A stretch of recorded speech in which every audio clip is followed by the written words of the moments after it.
দেখো বন্ধুরা, আমার খাটের অবস্থাটা দেখো, সাইডে বই আছে আর চারিদিকের অবস্থাটা দেখো একটু।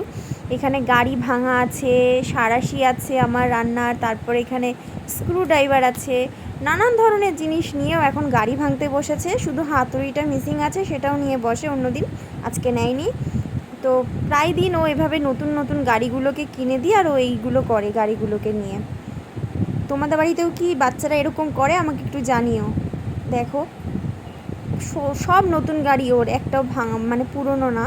আর শুধু বলে এগুলো পুরনো গাড়ি, তাই ভেঙে ফেলতে হবে, তার জন্য ভেঙে ভেতরে কি আছে তাই ওর দেখতে হবে।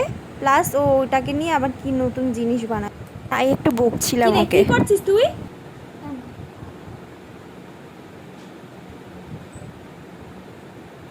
সব গাড়িগুলোকে ভাঙতে হয় এভাবে? আগের গাড়ি হোক আর যাই গাড়ি হোক, তাই বলে তোর ভেঙে ফেলতে হবে?